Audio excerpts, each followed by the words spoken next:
Well, an exciting moment here on VSA Africa. Hello, Africa. And today is a special day. But again, let's start looking at that great African. You know, his hair went from dark to gray, and his knowledge grew in leaps and bounds amid it all. What didn't change about this man is his stoic resolve to see Nigeria great, or his unapologetic penchant for the truth. He's been in jail and out of it, spoken to presidents and laughed with them. When it's time to speak the truth, he's never afraid and has always dared the times. An Africanist to the core, the quality of his ideals are known far and wide, and his words, written and spoken, are the guiding principles followed by many. A literary icon, a Nigerian icon, and the first sub-Saharan African to win the Nobel Prize for Literature. Akinwande Oluwole Soyinka has graced ages, lived through times, and has had long, graceful years that spanned generations. He's a legend through decades, a winner through times, teacher of teachers, exemplary in all his dealings and fearless in his nature. While his bones and body may not agree with his drive again, Soyinka's voice, although soft, has a force to its sound. His opinions make headlines, and his views are guidelines. Legends are not born legends, they're made on earth, alive on earth at one for Nigeria and Africa. With so many literary beauties to his name and his fame spreading across continents, he's living a life that's the dream of many. Happy birthday to the first emeritus professor of the Obafemi Awolowo University, Wole Soyinka, as he adds another feather to his big, shining crown. From all of us here on Village Square Africa on News Central Television, we say happy 87th birthday.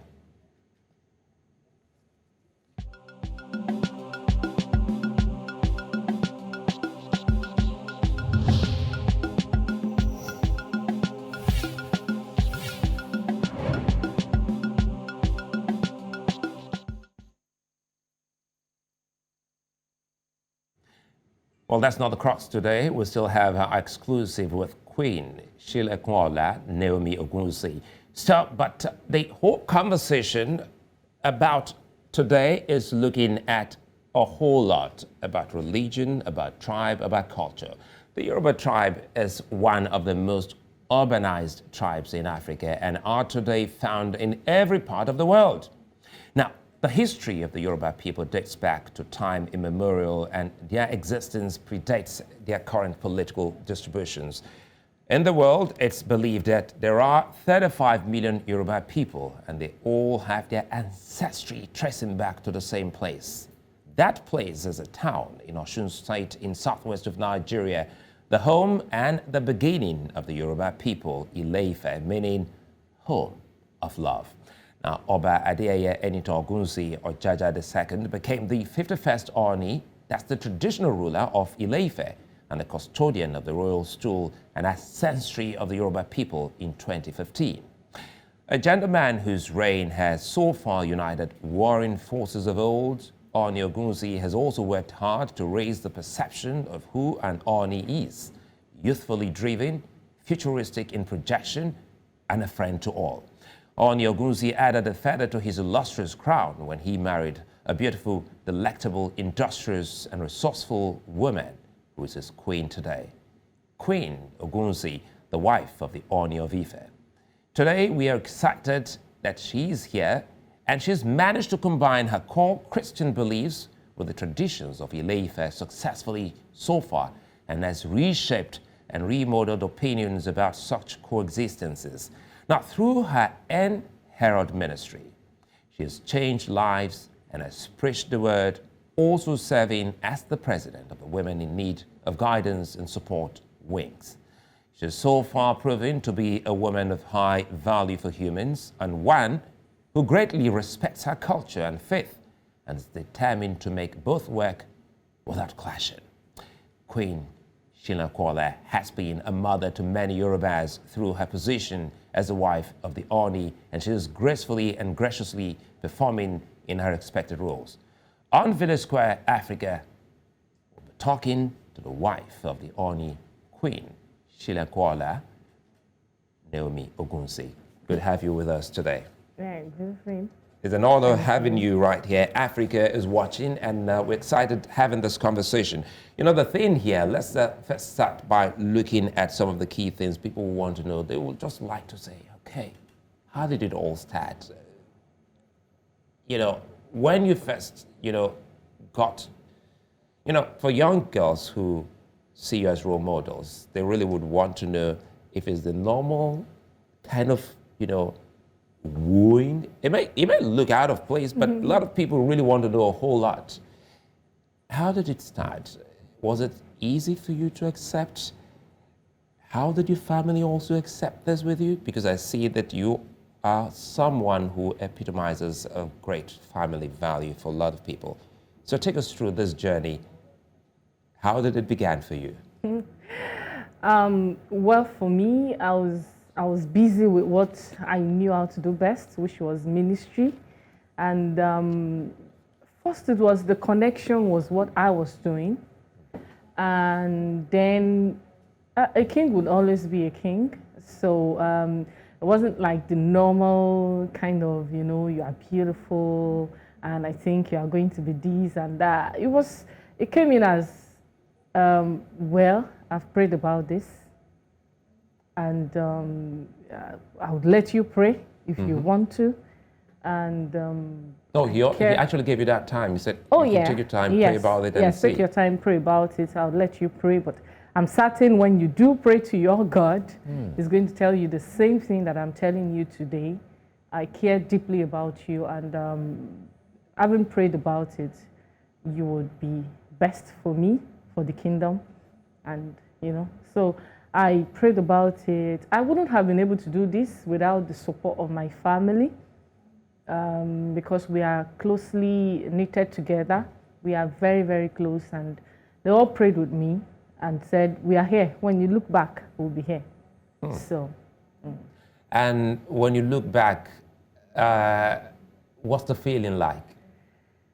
Oh, well, it's still, it's not a feeling that you get over like very quickly. It's amazing. I was quite young. I would expect that older people would have, been asked to come and take up this role because it's beyond just being married to a man. It's like one man in a million men, and the fact that he holds a highly revered position. So that means that I would never forget that night when he said those words to me. I would never. And, you said something about your family, and it's something that a lot of Africans talk about. Just recently, we had conversation with people, in the Zulu kingdom of South Africa, where women have a very prominent role to play. But somehow, in, sub-Saharan Africa, you seem to be one in many queens who's been out there, reaching out to fellow women and children. But quickly, we'd like to see how it all started. I know full well you have a ministry. You're a prophetess, and of course, you're very strong in your Christian faith. But reaching out to women, has it always been a part of you, or did it start when you got into the palace? Well, it's actually always been a part of me, and that was one of the compatibilities that my husband saw in me. The king felt, well, she's always been for the people. She's always served the people. I started serving as a teenager, began ministry very early, and I've been relating with women and children, including men, actually. So for me, coming now to become a queen meant that, there is a wider platform. And another thing I would say is usually when you're already on the path, do not marry when you haven't found your calling. Do not get married when you haven't, don't take a position if you do not have a purpose. Purpose comes first before answering the calling. So I had a purpose. I knew what I wanted to do, what I wanted out of life. I knew my life was supposed to be in service to the people.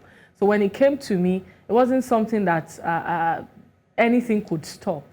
So instead of the environment actually limiting me and holding me down. It was more of an opportunity to reach a wider audience for me.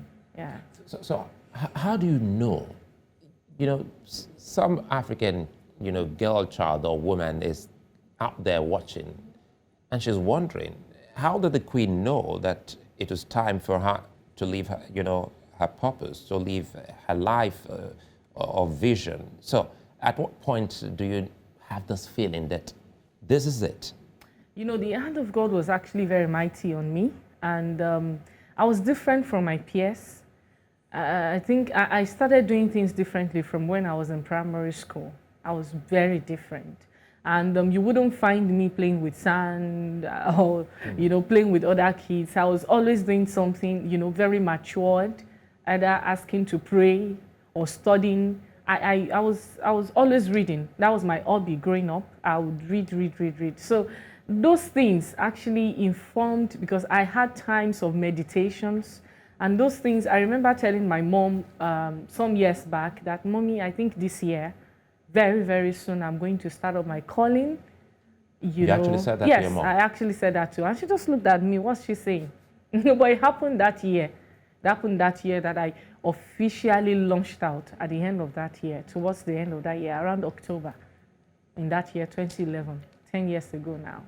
You know, Africa, we don't have too many prophets, especially amongst women. Quite sadly, Nigeria lost and Africa lost one of the most prominent, you know, voices in Christianity, and that's Pastor T.B. Joshua. Amongst the prophets, I don't know if there is some kind of affinity, if there's a kind of relationship, if it's a man you met while he was alive, and if you would love to talk about him. Okay, Prophet T.B. Joshua, I had never met him before he passed on. Sadly, I would have loved to.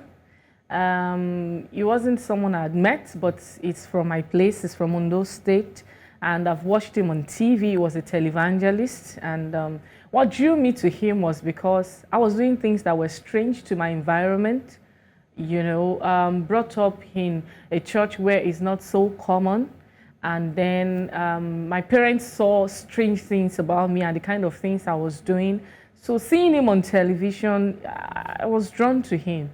So there's someone who actually does a little bit of, you know, or more, something like what I do, was the similarity that I found. And it was mysterious. I actually like mystery, so I wanted to get to know him, know more about him, but I did not meet him till he passed on. But my husband, you know, actually said, well, this is your field. You go represent me in this burial. So it was beautiful. I enjoyed being there. Okay, you were there at his funeral? Yes, at his funeral, yeah.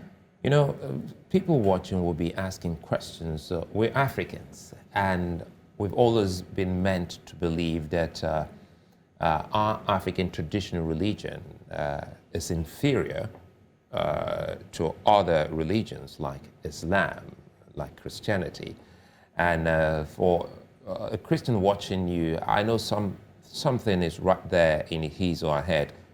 A prophetess, a Christian, a queen in a traditional setting. How do you cope, and how does it work? Well, I think in serving God, I do not think God wants you to lose yourself, because God wants to deal with you in the way you best understand, in your own language. God is universal, and so He understands everyone. I believe that in Asia, they actually serve God differently, in their own way, in their own understanding. And you know, these days you hardly find even indigenous churches. And if you do go to indigenous churches, we sing differently from all this new, you know, wave of ministry that has come into our continent, that has come into our country. People need to understand that culture is beautiful, and God loves it. He doesn't want you to take everything that is actually you away, because you are beautiful, because God created you in His image, in His likeness. If we drum culturally in serving God, God loves drums. God drums. We drum in Christianity. We drum in Christendom. If you are going to serve God, the whites came in and told us about Christianity. We knew nothing about it. Our forefathers, we had forefathers who went to heaven. We had forefathers who had a relationship with God, and they never met Christianity. It didn't come to them at that time. So how were they serving God? There has to be a way you communicate with God. I think a lot of Christian leaders has actually taken away that part where they allow people find God themselves and relate with God in a way that they best understand and enjoy. So I enjoy serving God irrespective of culture. Actually connects me more to God, because this is me. This is how I love worshiping God. A lot of times when I'm ministering, I worship God in my native language. And I feel like I understand it better. If I'm singing Almighty God, that is your name, it's a bit different from when I say Olodumare, because I understand the meaning of Olodumare. And it's deeper. And it's deeper. So I connect more with it. You see, watching you, I recall once I actually heard you say, you were trying to give the analogy, you were painting the story of Moses. Yes, perhaps yes. maybe my viewers will love you to repeat that. And you said, when God was going to reveal himself to Moses, he used what Moses... Yes, you know, Moses was an Israelite who was adopted by Egyptians. And in Egypt, what they actually do mainly is magic. That's their craft. And they had a school of magic, the best around the world at that time. They were highly sophisticated. And what they were training Moses with was magic. So what he understood was magic. And when God was going to meet Moses, every man must have an encounter. And that's the point. Man. Yeah, every man must have an encounter with God. And that's the point where you can actually say, I'm a child of God. Don't say you started being a Christian. Don't say you started going to church. That's not the encounter. The encounter is that meeting place with God one-on-one. That was what Moses had. Moses had just committed murder in Egypt. He was a wanted man. He ran away because of his crimes. He was a criminal, a murderer. And God was looking for him. God was going after him until he got to a safe place and a quiet place. And when God was going to introduce himself as the God of his fathers, the God of Israel, God introduced himself in a way, because he wasn't brought up in the ways of the Israelites. He was brought up in the way of the Egyptians. So he was in the burning bush. That looked like magic. That was more like magic. I've never seen a pastor say, God spoke to me in the burning bush. Altars don't burn physically. So that's more like magic. That's not one way that the Israelites were used to. And so he was surprised. Oh, wait a minute, my magic still works. That was what he felt. And God spoke to him and said, wait, I am the I am that I am. It's a new face now. It's superior. There's something different. And I want you to feel this. I am the God of your fathers. So it was even traditional. I hope people understand that he didn't just say, I am the I am that I am. I am the God of your fathers. I'm the God of Israel. So we would like to say it was an ancestral spirit speaking to him. Do you get to have this conversation in the palace? Well, you know, most of the time when we have the privilege to have some quiet, private time with my husband, this is more like the topic we talk about. You know, this is how we unwind. I was told that, and I also read it. So I think Africa would love to hear from you if there's any truth in this, that you had more like a revival, or how do you say it in Christianity, like a revival at the palace within. Yes, it was that's a place called Afeworo Garden. I believe by history it was a place where the kindred spirits, ancestral spirits, Oduduwa came down with the very symbolic. Ewan is actually chain, like yes. chain. So it came into that heaven. place. Yes. So it was that square, it was that garden, it was that place I used for the crusade. And it was well attended. We had more than we envisaged. We had more than we prepared for. Everyone came around. There were chiefs there.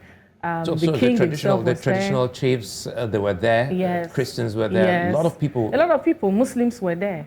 Everyone came. You know what you're doing. You gradually, bring in what they call the principle of inclusion into the continent, and it is what the continent needs at a point like this. Yes, people bicker. Any moment from now, the Muslims around the world will be celebrating Eid festival, and time was when the Christians will go visit the Muslims, and vice versa.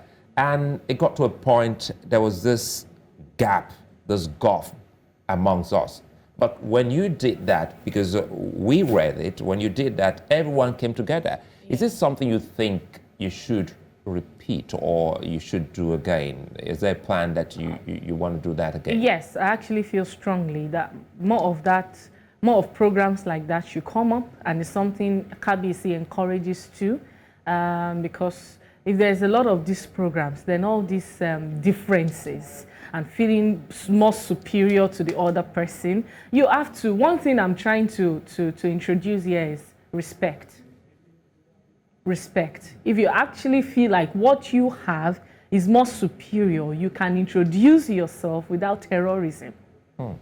You can introduce yourself without being terrific. If you feel like you got something better than what I have, you can introduce it to me and we can be friends. So we do not have to do it with war, with fights and all of that, because it's something that has happened before and it can happen again if we come together as one. Tell me, do you feel like your God is superior? If you look at the case of Moses and the Egyptians, when he got to the palace of the king said, what are you about to do? Like, what's so special about what you're doing? I've got magicians here. We taught you, we brought you up. But he had an higher grace and an higher calling. And so by the time he put down his own rod, the Bible said that the scriptures actually documented it and said that he swallowed all the other rods. Yeah, I love that part in the Bible. Yeah. So the king got, wait a minute. Looks like he's different from us. So he was allowed the freedom of his people because of the calling upon him and the oil on his head. But he did not come with war. He entered and greeted the king with respect. So we need to respect ourselves. Yeah. We need to respect ourselves. And before we go on the break, I'd like to ask your biggest challenge so far under your role, being the wife of the Ooni of Ife. What's that biggest challenge? What's that thing that worries you the most, or that makes it so almost difficult for you to carry on with your role as a wife of one of the most revered kings on the continent? Oh, well, I think it's two things. First is being misunderstood, basically because of where I'm coming from, being a prophetess. This side does not understand why I should be accepted into the fold, and this other side also think, oh, she's left us, she's no longer a part of us anymore. So there's that misunderstanding, and people don't actually know you, and the thinking that everyone who goes, into this kind of marriage is actually going into it for something, basically. And then the second part is the expectation. And, you get to, you receive more requests than the support that comes to the throne. I think traditional leaders and rulers need more support from individuals and from government. In the days of our fathers, people take gifts into the palace. But in these days, people come into the palace to receive. We pray for more blessing. But we are asking that, individuals, government, non-governmental organizations come to see that the rallying point for every nation, for everybody, is its leaders, traditionally, because they are more connected. We get to see the hardship of the people. We feel their pain. We feel their pulse. They are closer to us. And, so. Someone sent a message when we sent out this program, promotion, messages started coming in, and one actually stood out, and he said, he's never seen a king and a queen that are so open, that he was a guest of the palace, and you and your husband and others were with them till in the thick of the night. He was telling stories, he was admonishing them. That's part of the comments we got. Yeah. And I read it and I said, wait a minute, time was when, kings don't open their doors to their subjects or people around them. And listening to you, that these people have access, especially those who are in dire need. And if you look at the constitution of many African countries, they have grassroots government. Yes. And it's almost non-existent, Nigeria Definitely. inclusive. Yeah. So that's why we should be looking towards what these traditional rulers are doing for the people. Of course. Because when all else fail, we see the politicians, they always call on the traditional rulers, please talk to your people and help us rein them in. It's also happening in South Africa at the moment. Yes. It's happening to a lot of places. Yes. So do you get that kind of, do you get in that kind of mix, things are already going really bad, not as a result of the traditional, institution, but as, a fault of the larger society. How do you help children, especially who are out of school, who are having drug problem? Does this also bother the palace and yourself? Of course, it does bother the palace because we are right in their middle. We are right in the center of it. These people are connected to us in a lot of ways. I have a number of kids ranging from those in primary schools to our institutions that I'm assisting with their school fees. And my husband also does a lot of that. There are lots of kids on scholarships. And so we feel these things more and we want to assist more because there's no gain in it than the peace it gives to us, that our people feel served.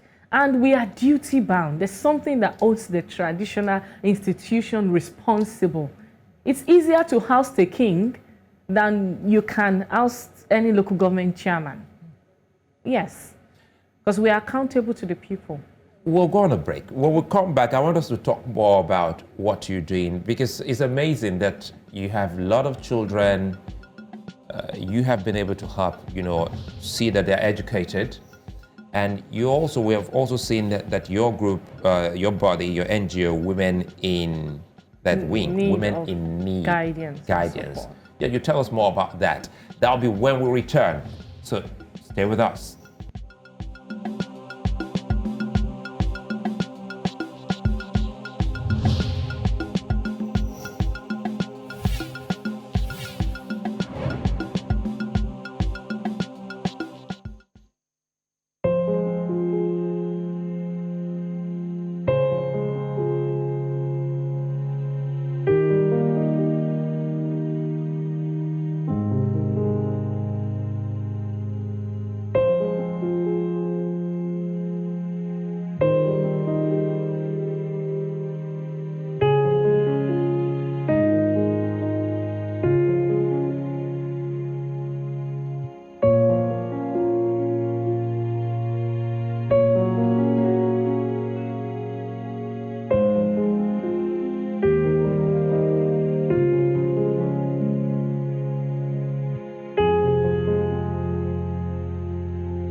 Well, it's our home stretch here on VSA Africa on News Center Television, and we'll still have with us the Queen. There's been great women in the history of Ife, and there was even a female Ooni of Ife, if you look deeply, almost akin to what we have seen in Zulu, the Ooni Luo Bagida. She was the first 21st Ooni of Ife and the first and only female Ooni so far. And her reign was known for her penchant for organization, cleanliness, and order. So while Queen Silekunola isn't an Ooni, she's making the reign of one a success. A mother of one, the Prince of Ife, Prince Ogunwusi, she's extended her great mothering ability to many children through her ministry and her foundation. So the wife of the Ooni started public ministry at a very young age and has always identified with her Yoruba culture. Now, she's also gone around schools to mentor schoolgirls and living good lives and protecting themselves from societal ills. So, quickly, let's talk about your NGO, which is something a lot of Africans will love you to talk about. Where do we start from?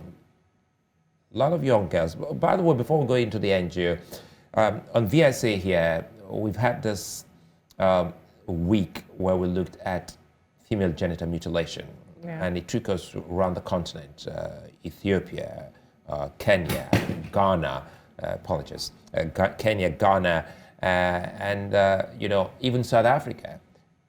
Perhaps it's something that I would love to ask if that is also a part of what you're into, trying to see that that practice is abolished. Yes, I currently serve as an ambassador against female genital mutilation. And that's because I can use my platform to reach out to grassroots, speak to the indigents properly, because, well, this is a face they recognize, they respect, they want to hear, just from my body language, a lot of changes can be done. So, and that's why I'm an ambassador. I've gone to schools, and we speak to people in the rural areas and talk to them about. So how's the reception been like when you speak? Because truly, if the mothers can have an interface with you, it will sink, more. Because now this is culture. It's more like, the custodian of the culture telling you that this isn't about our culture. This is something that you shouldn't do to your girl child. Yeah, I think.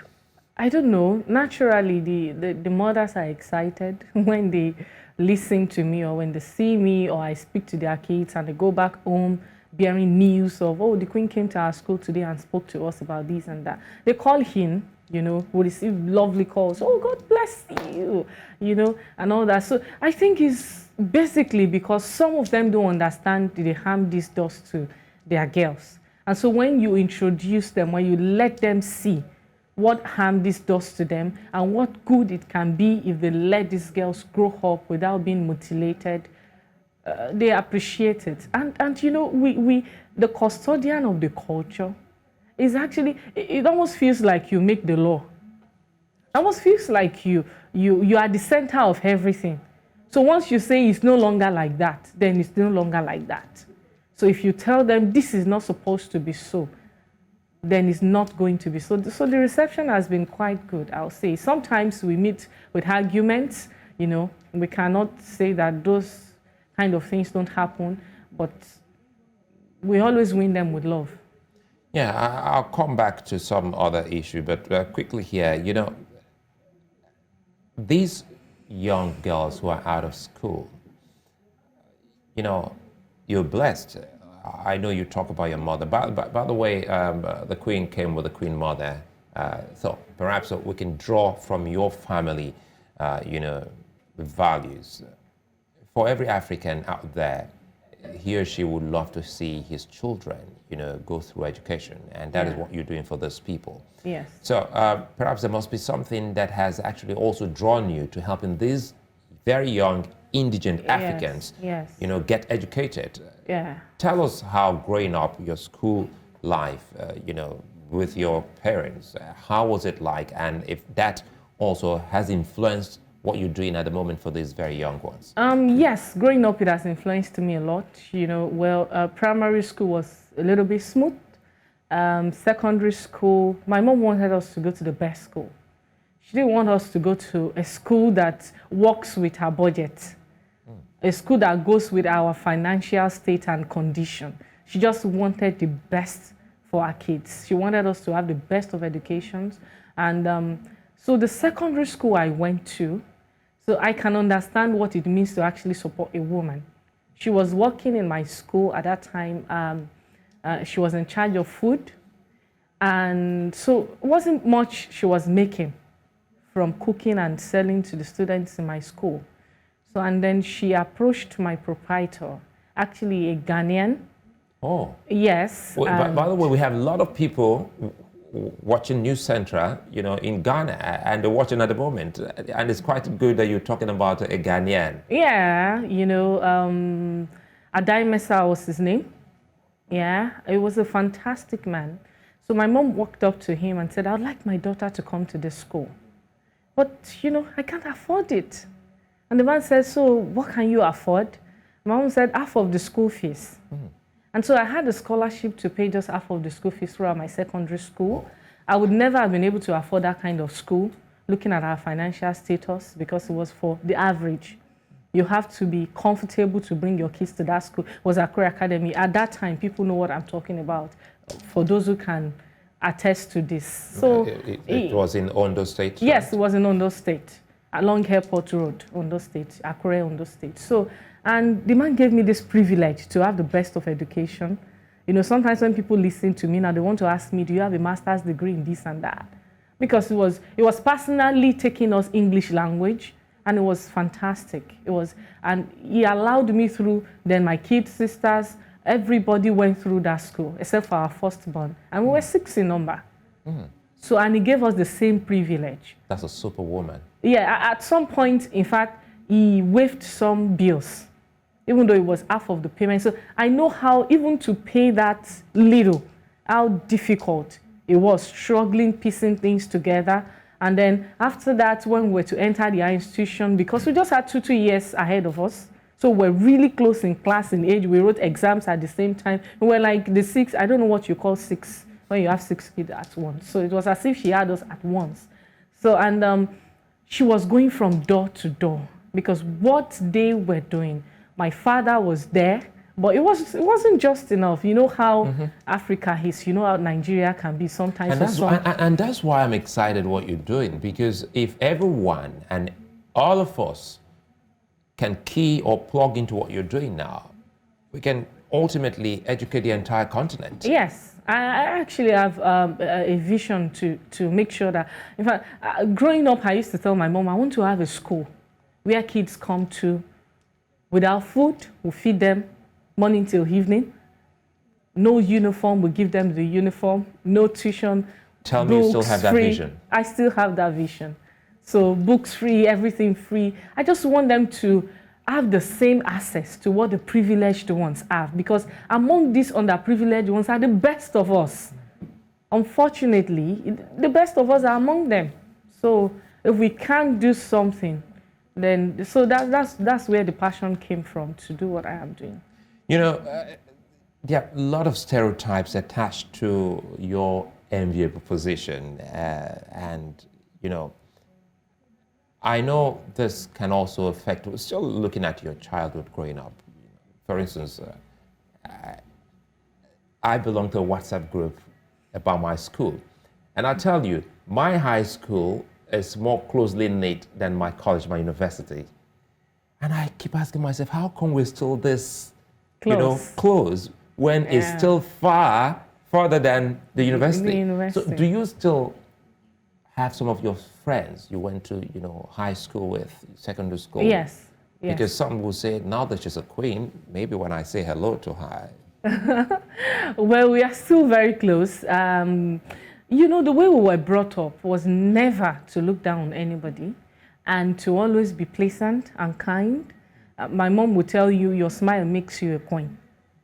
So for me, I have some of them, in this Lagos, I've been, in the last 2-3 days, I've seen one of them who we were in school together. Our classmates in that year can bear me witness who Simeon Akimbulumo is, who Deji Adeyeri is. There's a lot of them. There are some in overseas country. We still talk. We still talk very well. Yeah, I wasn't this person that kept friends, but I was kind to everybody. So I didn't have a particular, so this was our friend. Everybody was my friend, yeah. So En-Heralds Ministry, is that how to pronounce it? Because there's an E-N. How do I pronounce that? En-Heralds Ministry. En-Heralds Ministry. Okay. En-Heralds Ministry. So tell us about that. Yeah, En-Heralds Ministry is a ministry. The mandate came to me because God said, I want you to heal the land. I think it still works together with my NGO. Because in healing the land, when you heal the heart of men, the land will be cleansed, the land will be healed. And it's actually still working with my position as a queen, because we deal with the land. We hold the land together. We hold the people together. So God said, I want you to deliver people. I want you to heal people. I want you to bring the message of light, hope, and salvation to them. And I started with a crusade according to the leading of the Lord. And ever since then, I haven't looked back. Yeah. So, you still, how do they say it? You still evangelize and you still... Yes, yes. I'm trying to look at prophethood and Ifa. You know, I try as much as possible to read about Ifa, look at divination, you know, and I said, well, as the queen, if there is, traditionally Yorubas believe Ifa for guidance, especially when they have an important decision to make. You're a prophetess. How does this work with you in the thick of things? For instance, Nigeria could be in a dire strait and we're trying to find a path to solution. So do we go the Ifa way or we come to the prophetess? Oh, well, depending on your understanding. Because if you go through a way and you do not understand where that way leads you to, then it's a very dangerous path to tread. So your understanding of the path you are treading, is what is important. I still pray to God. I still do everything in the Christian way, totally and completely. I was not brought up with it to understand what Ifa is. If there's anything I know about Ifa right now, to be the little bits I get to hear from my husband and, the people around and all of that. But what you do not understand, you do not go for. But I believe that Africans majorly understand this part of Ifa telling us this is the way to go. And I've seen instances during the Ifa festival that was held in Ile-Ife just before COVID started breaking out. It was mentioned that it was going to happen, and it did happen. So if we were to go by that, we would have seen that it was as prophetic as when a prophetess would say, by so time in so. You see that the three wise men that came to speak about Jesus Christ, the beginning of Christianity himself, they were not Christians. They were stargazers. And you would only find that with those who practice divination, and that is Ifa. And they were recorded in the Bible. They were recorded in the Bible, and that is Ifa. Any Bible scholar can argue this with me. And they prophesied, and they said, look. Yes, and they came and actually worshipped. A king is born, yeah, so we're looking for the king. We're looking for the king, and they came and actually worshipped the little born king, and they brought him gifts, and they prepared him for his assignment on earth.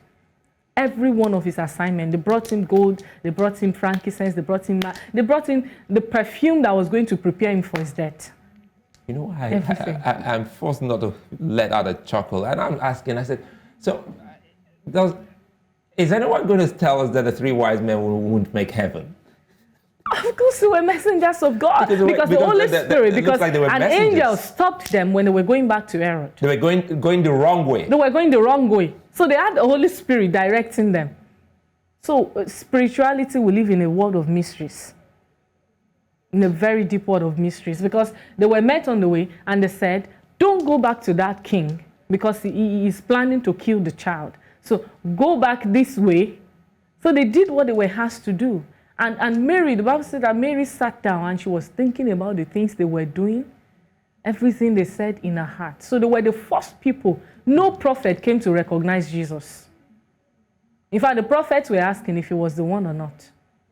Do you still do like a Sunday church service? Because I'm trying to think of myself sitting in a congregation and just listening to you, because your preachings are practical, that an African can relate with. Yeah, you see, I knew I didn't, I couldn't be a pastor, because I understand my calling was that of an evangelist and a prophetess, and I'm not sure that I had this pleasant persevering. People say I have it, but I still don't think I measure up. So to what pastors have to endure in bringing together the congregation. So I'd rather sit under a pastor. So I've got pastors. So I'd rather go to church, listen to the pastor preach, end it, share the grace, and go back to my evangelism work. So all along, people thought that I had a church where I bring people together on Sundays. No, I used to gather people for prayer meetings, but not on Sundays. Great. Yeah. If there's any man I'd love to have a sit down with, is the Ooni. And it's because just the way we're having this conversation, I've heard him speak and I've heard him talk passionately, even on national matters, even on how to make, the continent, not Nigeria, the continent, a better one. And I keep wondering if sometimes you both have that kind of conversation, when things worry him, we ordinary men. We can actually talk to our wives and say, oh God, what a day. Does he also do that? Yeah, of course. Of course he does that. But he's going to tell you 24/7, I don't get worried. But then the state of the nation worries him.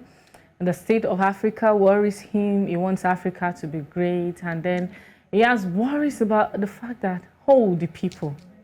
He just wants to make sure that the people are fine. So if there's anything that worries him, it's just about the people. What kind of a man is he? Meeting request. Tell us. Oh, my husband. How would you describe? Highly unpredictable. So most of the time I shy away from describing him, because when you say he is this, and then he comes up with something so fresh and so new. So in the last 3 years, I've seen different sides of him, but it's someone, one thing I can say without prejudice and without thinking twice about is that he's a go-happy man. He likes to be happy. He likes a joyous presence. You can kill him with you can kill him with a sorrowful atmosphere.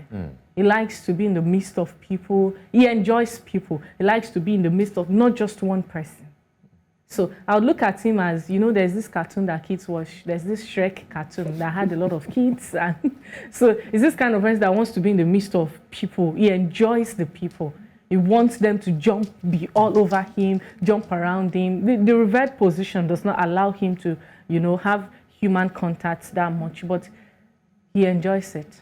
Because I think I ran into him once about 2 or 3 years ago, and I was almost being stopped. And he beckoned and he told them, hey, come on, let's man. And he beckoned to me and we started talking and he said, how have you been? And a long time, I haven't seen you on television. So, so that's why I'm asking. But quickly, let's close on this. And it has to do with Nigeria. We're not talking politics, but we're talking about a future for the country. Just recently, we've seen that the Nigerian basketball team, winning laurels, doing never before seen, things in the world of basketball. And we've seen so many other Africans in diaspora doing so many things. And that is why people are asking if Africa, now I don't know if it's prophecy, but just help me here. If Africa truly is the continent that will actually be the next point of call for a lot of people in the world, the way we troop into Europe and America, will there ever be a time that the world will look towards the continent? Of course, there will be. There will be. You see, it's changing. The narrative is changing. It used to be a really dark place not to go to, but there's something about Africa. There's something about us. We have attracted people from all continents of the world. We are highly industrious. We are natural kings. There are no slaves amongst us. We are natural kings. There's so many. There's the deposit of God in Africa as a continent. There's the deposit of God in us. We are extremely intelligent people. And that's why you can see this high level of corruption among us, actually. You cannot steal without having something upstairs, So I believe that God is going to do something beautiful and truly awesome with Africa. If the new ones, because the new ones would actually come up, the old ones will give way for the new ones. And it's happening really, really soon. So this is an opportunity to be saying to the old ones, begin to pack, because the new ones are coming. A new nation is rising. Yeah. I already see that as a prophecy from you, and I'd like to take that from you. Many thanks for being such nice company, Queen, and thank you for gracing us with your presence and with your, family and everyone here in our studios today. Well, it's been a truly enjoyable discussion with the wife of the Ooni of Ife, Queen Silekunola Naomi Ogunwusi. And of course, thanks for being such nice company. Culture and tradition is the foundation of every society, and combining it with modernity makes better nations and better people. Thanks for staying with us, our viewers out there. I'm Sulaiman Aledeh. See you tomorrow.